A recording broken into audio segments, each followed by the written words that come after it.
Hello and welcome to Classics Now. Our festival presents artists' reinterpretation and reimaginings of the art, literature, and ideas of the ancient Greeks and Romans, and it explores what these have to say to us today. Our second festival programme includes live performances and events in Dublin city centre, as well as online in-conversation events such as the one you're about to watch right now. For full programme information, for booking and for links to all of our videos and films, please visit classicsnow.ie. And I hope that you'll find over the weekend and watching whenever you want to later on, that there's something in the programme for you that you find interesting or thought-provoking, that you discover something, and above all, that you enjoy it. And I'd like to thank you very much for joining us.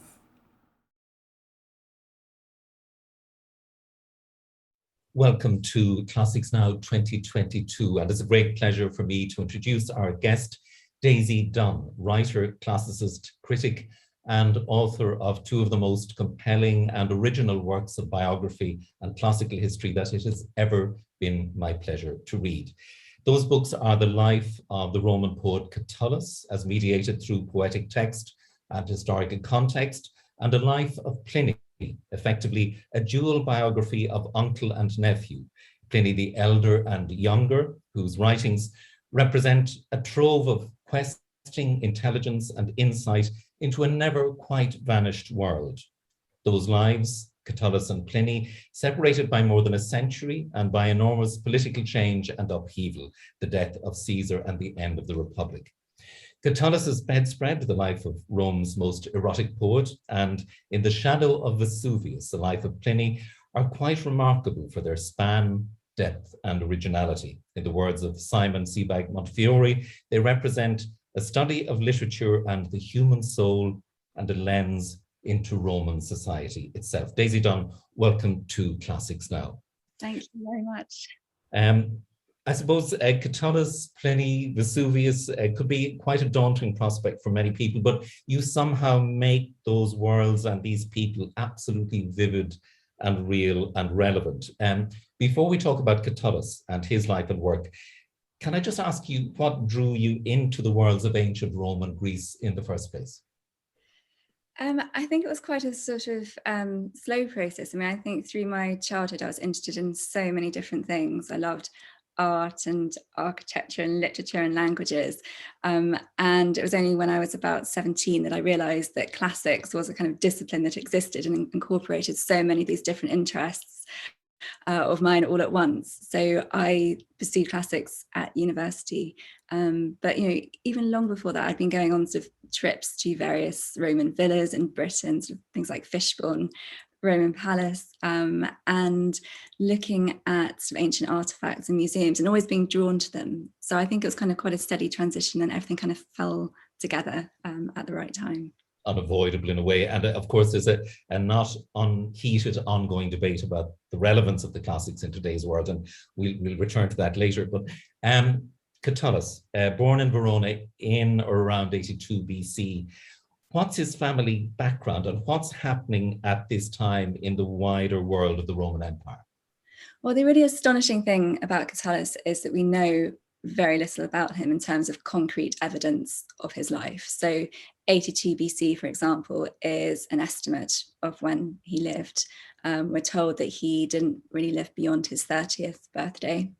And we kind of have a late reference in one of his poems to around 53. So we kind of count back for his dates. But within those poems, you get a sense of the world very, very vividly of what's going on. It's sort of the last years of the Roman Republic. Things are really heating up between Julius Caesar, who was a friend of Catullus's father. And he sort of forms this illegal alliance with Pompey the Great and Marcus Licinius Crassus, who's this rather ruthless moneylender. And they have this sort of triumvirate of power. And Catullus is kind of rebelling against a lot of what's going on, particularly because Julius Caesar is carrying on these Gallic wars. And Catullus was born in Verona, and Verona at that time in history wasn't part of the sort of the Roman world, as it were. It was actually part of Gaul. Gaul was divided into two. There was Cisalpine Gaul, Gaul this side of the Alps, and then Transalpine Gaul, Gaul the other side of the Alps. So it was in Cisalpine Gaul. And so naturally, sort of the Gallic wars kind of threaded past Catullus's doorway. So he was kind of tied up in all of this, and he had some quite kind of scabrous poems about Julius Caesar and the Gallic War in particular. So you get little insights into the world as it's kind of falling apart in Catullus's poems without him being a kind of overtly political poet, which I think is interesting. Of course, I suppose we mostly think of him as this passionate love poet.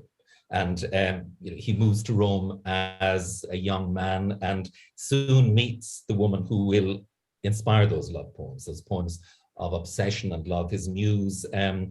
Tell us about Claudia Matelli, the lesbia of those famous poems. Yeah, so we have a whole sequence of poems in Catullus's collection which are addressed to this woman called Lesbia. And I have to say, sort of from the beginning, that classical scholars are divided into two camps. There are those who believe that she was completely a literary construct. She was a figment of his imagination, completely made up. And then there are other people, and I'm in this group, who believe she was based on a real woman who he had a love affair with. And the most likely candidate has long been recognised to be Claudia Matelli, who was an aristocratic woman. She was a little bit older than Catullus. She was married to a senator, a senior senator at the time, who happened to die at some point, and Cicero actually accused her of poisoning him, which is incredibly unlikely, and he really laid into her in one of his speeches. She was said to have had affairs with other men as well, and the Claudia Matelli was actually a mother at the time that Catullus was writing these poems about her. She had a daughter. So we kind of get a sense of her, not so much as a historical person, but we get a sense of her as a really astute, very learned, sophisticated woman through the words that Catullus writes about her. So we read those poems, and I think we get a sense that he was really sort of aiming them at someone who was incredibly bookish in her own right. Cicero actually said about Claudia Matelli that she was an experienced poet of many plays herself. So I think it's quite possible that she was a writer as well, and that there was a kind of two-way communication between Catullus and his Lesbia in the 1st century BC. What was the accepted or expected role of the poet in Rome at that time? Well, it's interesting. That's a really interesting question, because Catullus entered the circle of poets at a time where he didn't have a patron as such. For example, he was someone who clearly had his own wealth. He didn't have to rely on someone. He wasn't having to write political poetry or to have to satisfy anybody else. So for him and for the poets who formed part of his immediate circle, there was sort of very little expectation of them whatsoever. They kind of existed in their own little world.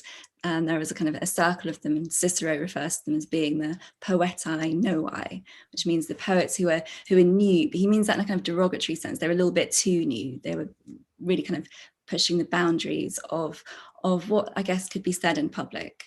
So even though there was little expectation on Catullus as a poet as such, there was still kind of a shock factor in terms of the sort of things he was actually willing to say and put down on paper, or to kind of read out in circles. He was talking about real people who existed.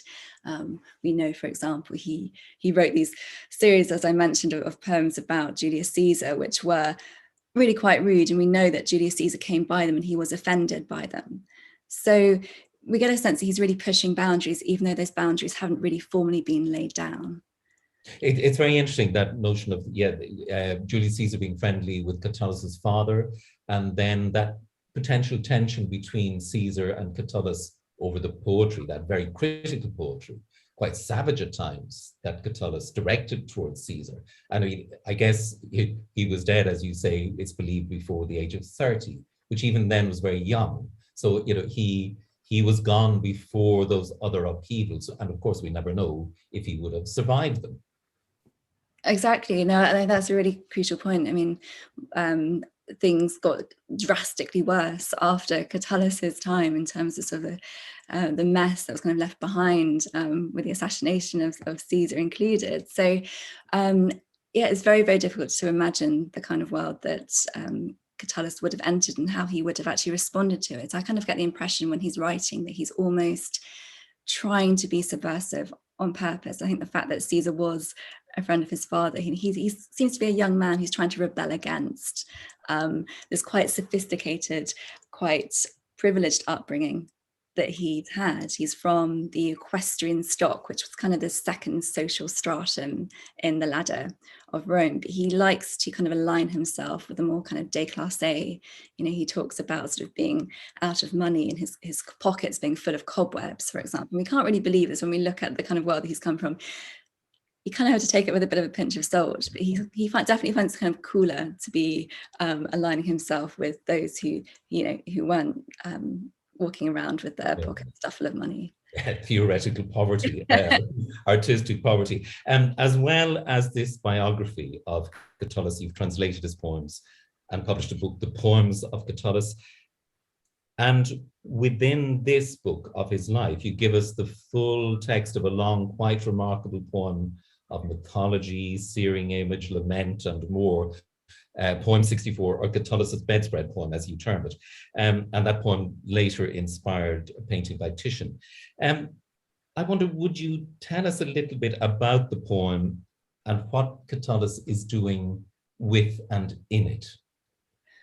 This is, in some ways, it's the least characteristic of Catullus's poems. I think the first poems that certainly that I read were the love poems to Lesbia. You get sort of swept away by all these wonderful, very, very romantic verses, which then kind of turn quite aggressive as the relationship sours. And then you come across poem 64, which falls sort of halfway through the collection. And I have to say, I mean, none of the poems were given a name. We just conventionally refer to them by number according to the number in which they appeared in the earliest manuscript. So I like to call it the bedspread poem because of what it actually features. It's kind of a poem of two halves. It's a story within a story. It's a great mythological piece. It's the longest of Catullus's poems. It's just over 400 lines. And essentially he's telling the story of a wedding between the parents of Achilles, Peleus, who was one of Jason's Argonauts, and Thetis, who was this beautiful sea nymph. And they get married, and in the course of describing the wedding, Catullus digresses to describe the design on their wedding bedspread. And the word for that in Latin is vestus. And so, you know, I think when I was at school, we translated it as coverlet, but coverlet isn't really a word I use, especially anymore. I thought duvet was pushing it a little bit too far. So I started on bedspread, and rather than just describing the bedspread as being sort of embroidery, he's actually digressing to describe the story itself that's on there. And he's describing this second love story, and it's between Ariadne and Theseus. And I say love story, but he's actually challenging the idea. He's showing the kind of ugly underside of a love affair. Theseus actually abandons Ariadne, and most of this bedspread is concerned with her weeping. And I mean, he gives her whole speeches within the bedspread. Somehow it kind of defies your imagination, where she's saying, no one can trust men, let no woman ever believe a man's word ever again, because look at the way I've been treated. It's quite ahead of its time from a kind of feminist point of view. So you have this sort of inset piece, this story within a story, before he kind of pulls the two strands together. So I think it's really remarkable. It's very, very carefully crafted as a work of art. I think, so as a poet, I'm sure you can sort of appreciate the kind of artistry of this. I do. Absolutely. It's a beautiful poem, and it works on so many levels. I mean, there's a whole visual side, and there's the depth of mythology, and then that almost feels like the personal voice of Catullus breaking out with his own pain over broken love and putting it in the mouth of a woman. It's quite remarkable. Daisy, I wonder if you'd read the last two sections of poem 64 and maybe give us a little context for some of the themes and images in those two, especially in the last section. Okay, so towards the end of the poem, Catullus is kind of bringing together some of the themes he's been playing with throughout. And it's helpful to know that sort of traditionally in Greek mythology, time had been kind of divided into sort of 5 main eras. And there was meant to be this wonderful golden age where the gods and men were kind of on close friendly terms. And then sort of the series got progressively worse. There was a Silver Age, there was a Bronze Age, there was a Heroic Age where things got a little bit better, and that's when the Trojan War was said to have been fought. And these so-called heroes, such as feature in the poem, is supposed to have figured. And then there's the Iron Age, which is his own time, which is meant to be the worst of all five of them. And throughout the poem, Catullus is really playing with the ideas. Was the heroic age really that heroic? Were these great men that we celebrate as heroes really heroes, or were they actually something else entirely? So that's the kind of context to the end bit. So I'll read now from my translation. For the skyline gods used to visit the unblemished homes of heroes in the past in person, and show themselves in the assemblies of men, when piety was yet to be broken. Calling upon the shining temples when the annual rites of festival days arrived, the father of the gods would watch 100 bulls fall prostrate in sacrifice. Often wayfaring Bacchus led from the high summit of Parnassus, his airy crying, wild hair-flowing bacchantes, when all of Delphi rushed from the city at once to welcome the god, rejoicing with smoking altars. Often in the death-dealing struggle of war, Mars or Minerva, mistress of rapid Triton, or Nemesis, Rhamnusian virgin, stood beside armed soldiers and gave the bands their encouragement. But after the earth was infected with unspeakable crime, and everyone put justice to flight from his grasping mind, brother drenched hands in the blood of brother, son ceased to grieve for the death of father and mother. Father longed from the premature death of his son, so freely he could get purchase on the flower of a new wife. Mother lay herself down beneath her naive son, wrongful and unafraid of doing sacrilege to her household gods. All things speakable and unspeakable, muddled together in evil fury, have turned the just minds of our gods away from us, so they do not dignify our assemblies with their presence, or even bear to touch the clear light of day. It's extraordinary that last image of the gods almost turning away from the people I find it very moving, and there's a very clear implicit criticism of Roman society, of his own time within that, and it's of course also he doesn't know what's to come, but there is almost, in retrospect, a sense of premonition within it. I completely agree. I think there's a sense of inevitability about what's going to happen, even though people don't know the kind of black and white detail as to what that's going to be. And I mean, some people sort of say manifestly that Catullus is not a political poet in any sense, but I think when you read a passage like that, it's impossible not to see it as a reflection of society at that time, where it's incredibly fraught. People aren't quite sure what's going to happen, and all through history, the Romans really, since their earliest times when they had kings, they've been afraid of autocracy, they've been afraid of monarchy, and now, with the rise of Caesar in particular, it seems like a real possibility that they could be living in a world like that, which they've abhorred for centuries. So it's frightening for them. It goes against the whole kind of Roman spirit of this republic that they've grown up in. And there is a real sense of fear and anxiety. And I think Catullus really captures it imaginatively, and I think better than some of the people who are sort of writing history at that time, actually. So well the gods might flee. It seems almost miraculous that the texts survived, not all of them, but that so many texts survived. How did they come back into light? It's actually a remarkable story. It's only one of the poems actually survived the whole period from antiquity through to the Middle Ages, and that was one of the wedding hymns, which is very nice, but it's not one of Catullus's greatest works. It was actually by complete chance. It was around 1300, a manuscript, it was a copy of Catullus's poems was actually found, and the word was, it was hidden under a bushel. So it was found and copied out, and then sort of the Renaissance humanists got to work on it and eventually got it sort of printed in Venice quite early on in the 1400s. But it was really a remarkable story, and there's a kind of cryptic element to it as well. We got a bit of a poem that almost reads like it's been sort of trying to lay clues for us, is about a sort of a man supposedly from Verona carrying this manuscript back to Verona, which is obviously where Catullus was from, so bringing it home. But we don't really know who that was or how it got there in the first place. It just seems incredibly lucky, because, you know, without it, we'd been so sort of poor. We would have had sort of little bits of it. And I should say that, I mean, Catullus inspired so many of the great poets who followed, like Ovid and Propertius and everyone else. But his was really the first complete sort of poetry collection of its kind. It was a personal poetry collection, and nothing like that had really existed in Rome before. So it was, I think, probably one of the luckiest finds actually in history. We think of Catullus as a poet of Rome, in a sense, as an urban poet, but he also traveled and worked within the larger empire. His journey echoing that supposedly taken by Jason and the Argonauts in search of the Golden Fleece. Tell us a little about his work south of the Black Sea. Yeah, so Catullus, when he was in his mid-20s, he decided to do something quite unexpected. He joined a cohort led by a prominent Roman and went off in a sort of expedition for about a year to this newish Roman province called Bithynia Pontus, which, as you say, is lay in modern Turkey, just south of the Black Sea. So actually traveling there would have required Catullus to almost retrace the step of the Argo, which was so central to the Bedspread Poem.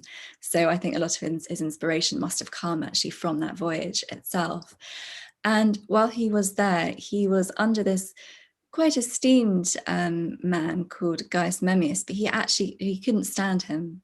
So he wrote some of the rudest poems in his collection are quite foul, really. I mean, he had a kind of a different name for him. He talked about him sort of taking away any opportunity he had for earning any money there, and for being quite sort of ruthless with the people there. And I think Catullus's work itself was probably quite boring. He was looking over people's accounts in this province and looking at kind of the balance sheets, and the actual work itself didn't really inspire Catullus himself. But I think he was really disappointed he didn't come home any richer from it. As I said, we kind of got this two sides of Catullus. He likes the idea of poverty and it's quite fashionable, but at the same time he goes back to the forum afterwards, and a woman comes along and says, well, why haven't you come back with any litter bearers? You know, why haven't you got anything to show? The trappings of wealth, yeah. Exactly. So it was kind of a weird experience. And I think from my point of view, I think the greatest thing he got out of it was the fact it took him into all these landscapes of myth, which he'd have read about, the kind of the Greek world, the Argonauts. We know also that Catullus, he writes about losing a brother, and his brother died in the region of where Troy was, which is also sort of near the Black Sea region. So I think, you know, he would have had an opportunity there to go and visit his grave. He writes a very, very moving poem 101, about his brother and his kind of final farewell to him. So I think, you know, above and beyond the work that he was actually allocated, it was incredibly important to him as a poet to get out of Rome and get out of Verona and see the wider world. You say that your book is, as far as possible, a life in the poet's own words, a life told through his Carmina, his poems or songs, which you've translated from Latin. So a joint venture in a way. Do you feel you came to know him through the journey of writing? I think I did. I think when I sat down to write, this is my first book, and I'd come from a background where I'd been sort of doing a classical PhD and doing things very much by the book.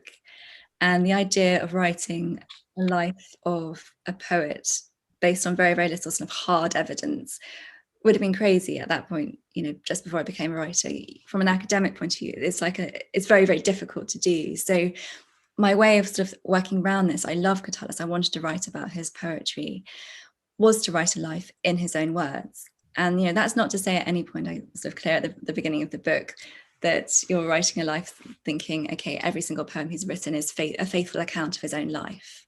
But I think I'm convinced when you read a poetry collection, poems tell their own story. And it's by reading those poems really closely that you can get as close as possible to someone, you know, who obviously died 2,000 years ago. It's as close as you can come to someone by really reading those poems and, you know, I sort of built my narrative around that. So I feel like I did get close to him purely just by reading those poems. hundreds of times, really, over and over. And I think translating them also helped with that process. I'm not really a poet myself, but I love poetry. I've always read poetry. It's sort of the only thing I can actually read in bed. I think I sort of spend all my days sort of reading other books, but I love poetry. So it was a new challenge for me to actually sit down and try and render Catullus as he spoke to me. You know, I tried to stick really quite close to the Latin, but I wanted to put across some of his kind of his very kind of modern rebellious spirit. I wanted to retain that, because I was conscious that a lot of these earlier translations of Catullus are quite coy about the way they approach him. They're quite sort of bashful, and I didn't really think that was kind of strictly true. But I don't know, from your point of view, do you think, I mean, I guess well, absolutely. I think he comes to life splendidly. I mean, and I think the work shines through, and the impulse of his work, the context of it. No, I think it's I guess a terrific book. And we could talk about Catullus forever. But there is the small matter of your other book, In the Shadow of Vesuvius, the Life of Pliny.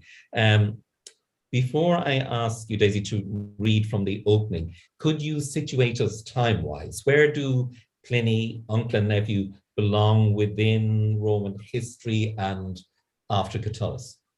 Okay, so with the two Plinys, uncle and nephew, we're zooming forward about 100 years from the time of Catullus's death.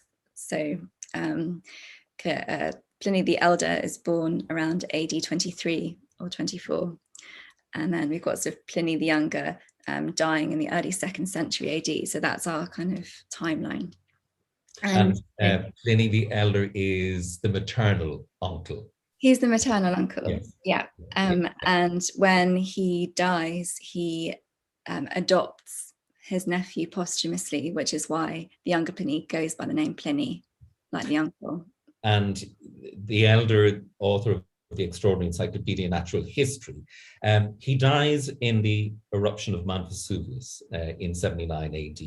And you start your book very memorably with an extraordinarily vivid description of that, which we won't get. But I wonder, would you read us a little from the opening, which sets the scene for all of it? Of course, absolutely. Yes. This is from the prologue. The crisis began early one afternoon when Pliny the Younger was 17 and staying with his mother and uncle in a villa overlooking the Bay of Naples. His mother noticed it first. A cloud, both strange and enormous in appearance, forming in the sky in the distance. Pliny said that it looked like an umbrella pine tree, for it was raised high on a kind of very tall trunk and spread out into branches. But it was also like a mushroom, as light as sea foam, white, but gradually turning dirty, elevated on a stem, potentially deadly.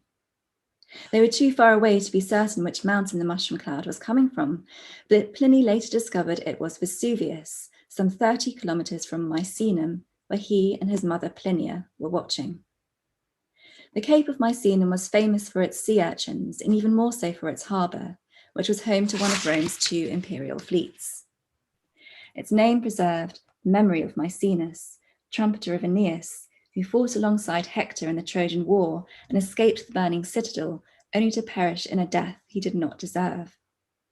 In his foolishness, said Virgil, he happened to fill the waves with sound by blowing into a seashell and summon the gods to a song contest.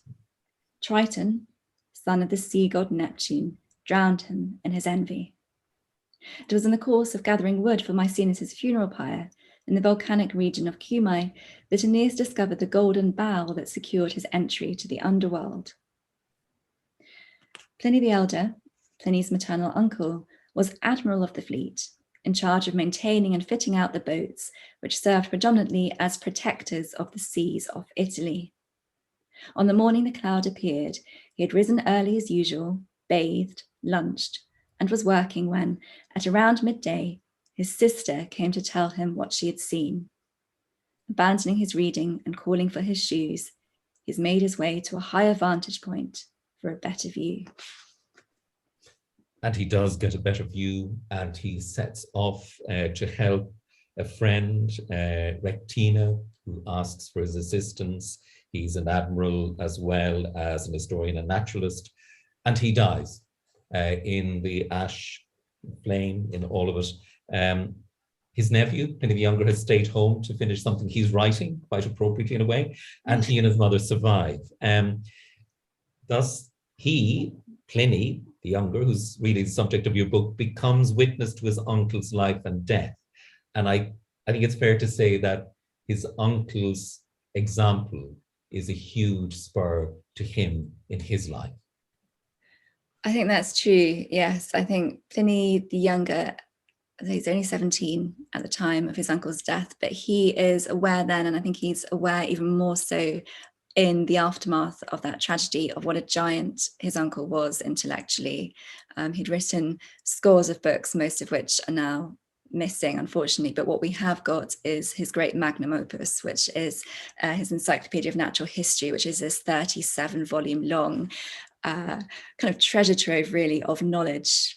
His uncle Pliny the Elder had wanted to write down and preserve every bit of knowledge that had been gained to date so that it would never be lost. And it covers sort of everything from rocks and minerals to birds, animals, sea creatures, mountains, countries, people, everything. So, I mean, that's quite a legacy to leave behind. Pliny the Younger inherits notebooks of the uncle. He inherits his name, as I said, and he also inherits a villa from him.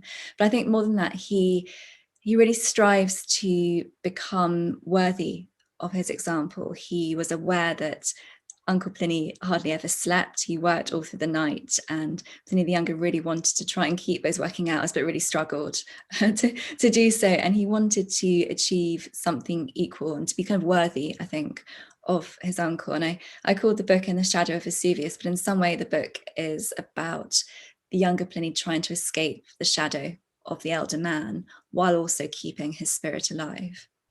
Yeah, that's very interesting because, while Pliny the Elder is remembered for that extraordinary encyclopedia of natural history, Pliny the Younger is remembered primarily for his letters. And it almost seems like he was writing himself and determined to write himself into history. Who were his most regular correspondents and what did they write about? Well, I think Pliny the Younger, he was aware that he was lucky enough to be friends with some of the great sort of writers of his age. So he wrote, for example, to Suetonius, who was a great biographer. He gave us the 12 Caesars that lots of us have read. Also Tacitus, and Tacitus was the one who actually requested from Pliny an account of what happened to kill his uncle. So it's thanks to Tacitus's request to the younger Pliny that we have this staggering, really, it's a 2-letter eyewitness account of the eruption of Vesuvius, which is the only eyewitness account we actually currently have still today of that tragedy. So Tacitus was really a key writer, and I think when you read these letters, it's quite funny in the beginning of the letter between the younger Pliny. He's obviously really, really hopeful that Tacitus is going to use his information, but also kind of insert him into his own historical account. He knows that his history books are going to be immortal. So the whole time, Pliny the Younger is really, really aware he wants to keep his place in history. He knows by being friends and writing to people like Tacitus, he's going to be remembered just as well as his uncle is.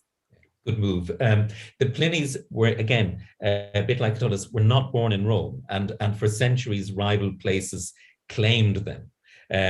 But there's no doubt now, it seems, that their origins are in what is now Como.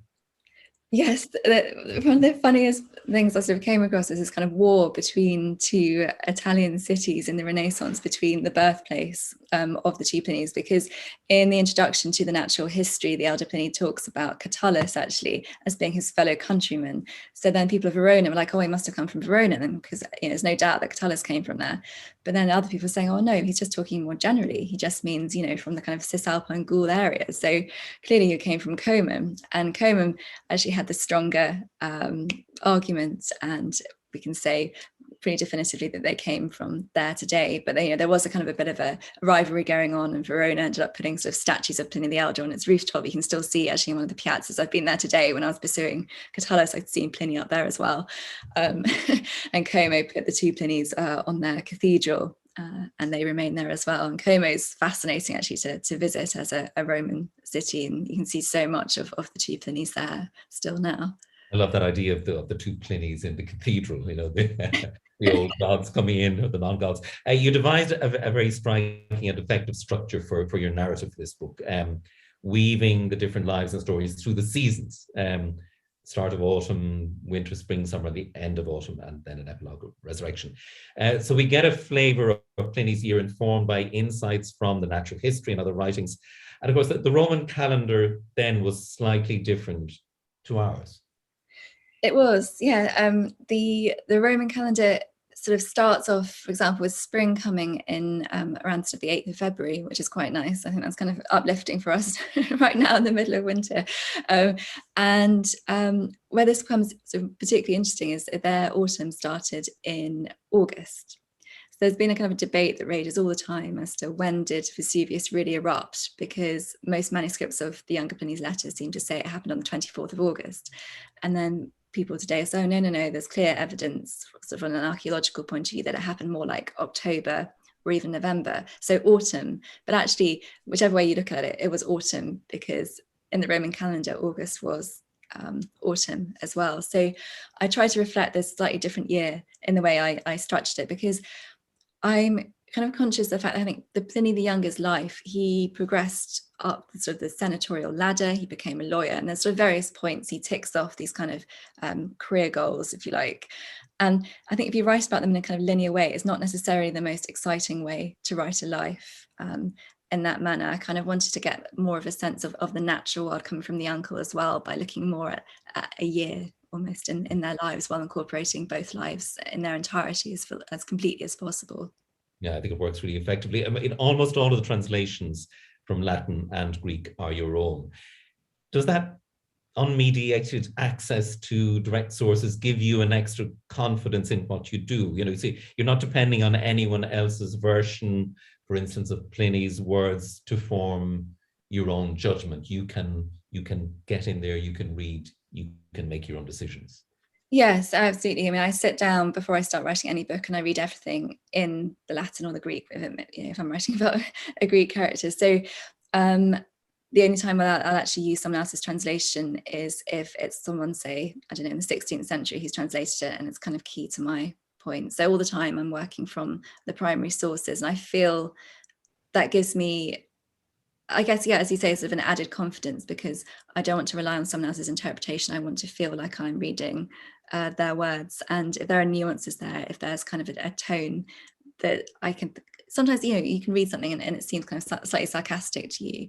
And then someone else will read it and they don't pick up on that at all. So I think it's really important to you know, pick up on it and read it the way that you want to read it. And then that obviously shapes the way that you write about the people as well. As with Catullus, there are striking parallels to modern life and politics and the story of Pliny and his times. And I was really struck by one extraordinary detail of Cato the Elder supposedly bringing a fresh fig from North Africa with him to the Senate in 149 BC and asking the senators to guess where it had been picked, to underline how close Carthage was, wielding the fig as a kind of time warning to help spur the war on Carthage. And that reminded me so much of Tony Blair's 2002 dossier on Saddam Hussein's weapons of mass destruction and the 45-minute danger for the West, bringing Britain into the Iraq war. So again, it's the classics underlining this reality that, in a sense, there's nothing new under the sun, and certainly not in politics. That's such a fascinating parallel. I'd never made it, but I mean, you're completely right. It's just, I guess, the fig is slightly nicer token. It is. I think this is why I love classics. You know, I get sort of slightly cross when people say, "Oh, you know, you're studying a load of dead languages. What relevance has any of this really today?" I mean, almost everything you read in a Latin text or a Greek text can speak to something that's happening today. And you know, I do a bit of journalism alongside my book writing, and a lot of the time editors are really interested in saying, you know, is there any precedent for this period?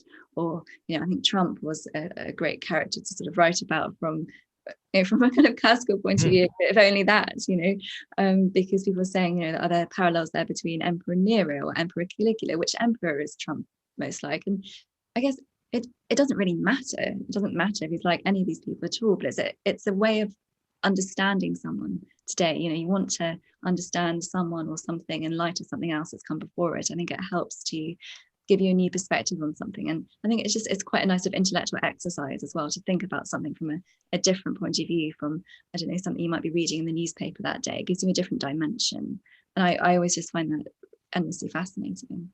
I think it was Sebastian Barry actually at last year's Classics Now festival said that one of the great things about studying and knowing the classics is that you're reminded of the complexity of things.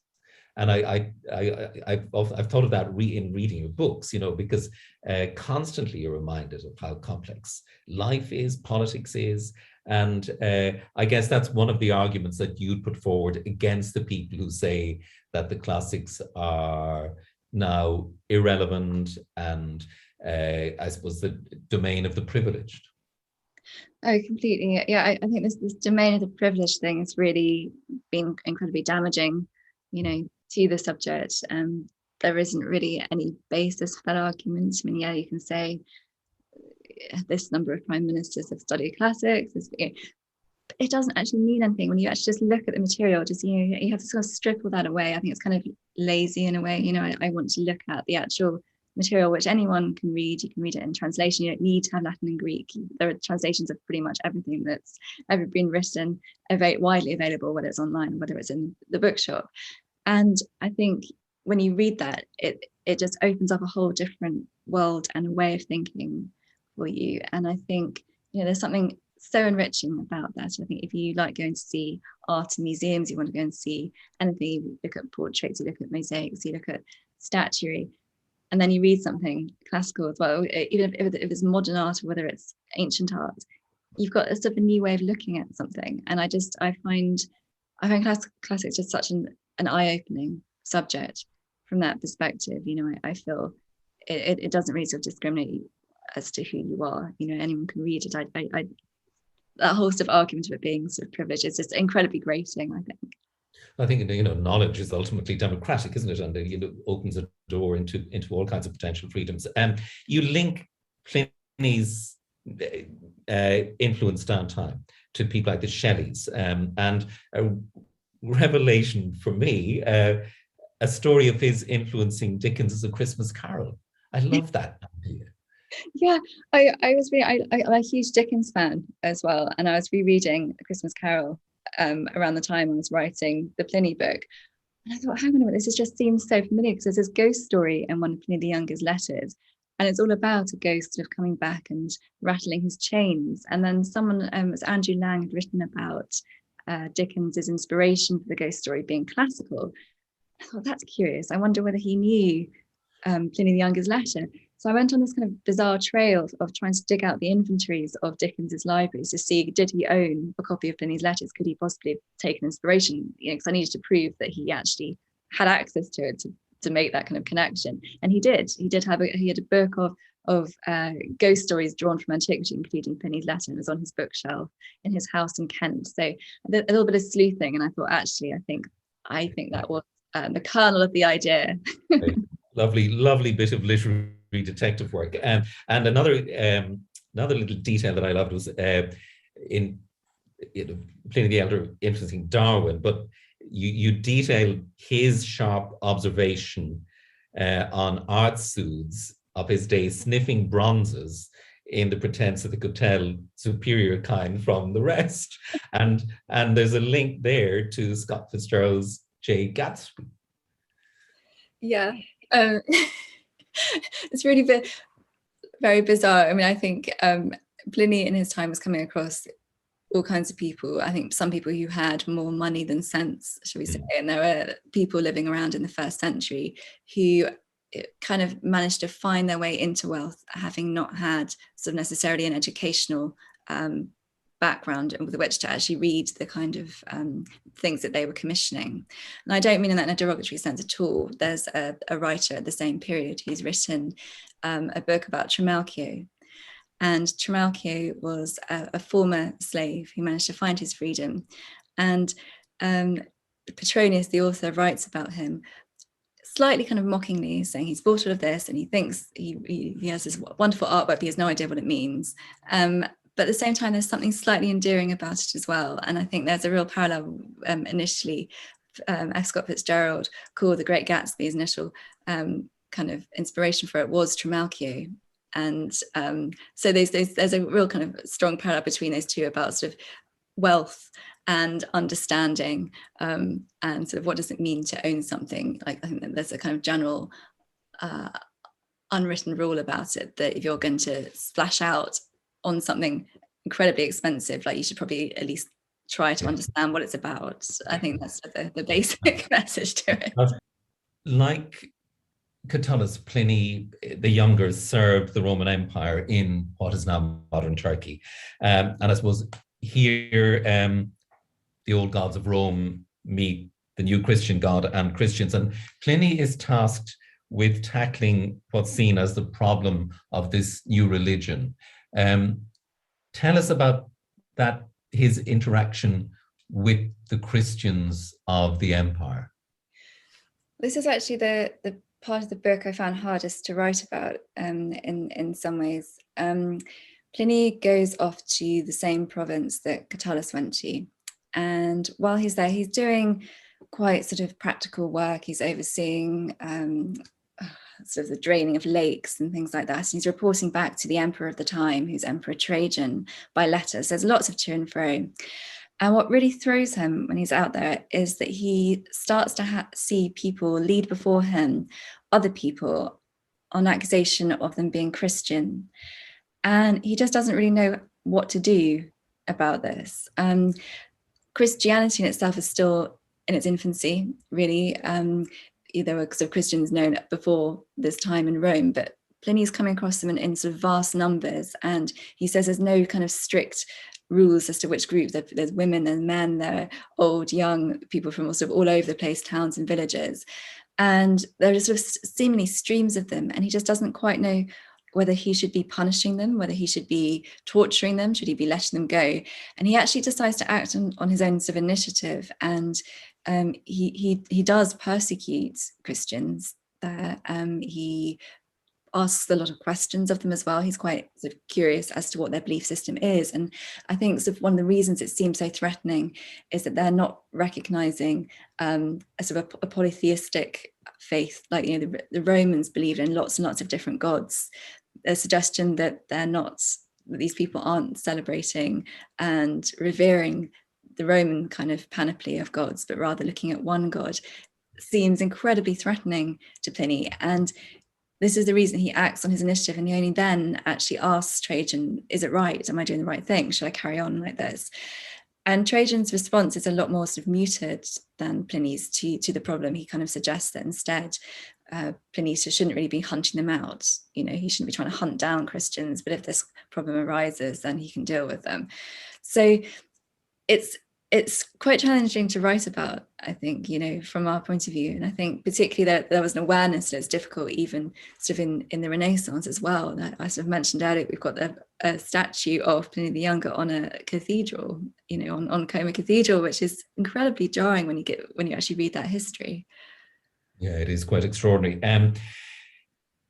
Greek life and culture entwined with so much of these lives and stories. I mean, it strikes me that they're almost like twins. They're slightly separated twins, or there's somehow the Greeks and the Romans. I mean, it's all enjoined. Yes, yeah. There's kind of I guess Greek culture has really kind of permeated Rome's own by this time, certainly by the Pliny's time, and also by Catullus's time really as well. And I think with Catullus, you're looking more at an age where it becomes very fashionable to try and pick up on kind of elements of Greek poetry. It shows you're clever, you've read your books, you're a learned person. By the Pliny's time, I guess it's slightly kind of, it's changing. And I think just after Pliny's lifetime, you have Hadrian coming along, who's one of the great sort of Philhellenes really of the Roman emperors. But Greek culture's kind of still very much there. You know, it's infiltrated Rome's own, and you see kind of reflections of this in the way of life and art as well. I think Pliny the Younger lived incredibly extravagantly, really. He had lots and lots of villas all around Italy, and undoubtedly he'd have had, you know, Greek art on display there as well. You studied history of art as well as the classics. I wonder, does that knowledge of art and artistic representation through sculpture and painting and architecture and all kinds of art making help to illuminate the kind of bigger picture of the cultures you're seeking to bring back into the light? What an interesting question. I'd like to say so. I'd like to think so, certainly. I mean, I grew up, my parents are both artists. I grew up looking at art. I feel, you know, art is a part of who I am. And when I ended up doing a master's in art, it was partly because I wanted to look at the ancient world from a different perspective. I wanted to look at the way that artists pick up ancient material and play with it. And I guess as a writer, I'm doing something similar there. I'm picking up pieces and picking up fragments a lot of the time. A lot of the texts I'm working with are fragmentary, they're missing lines, there are kind of lacunae everywhere.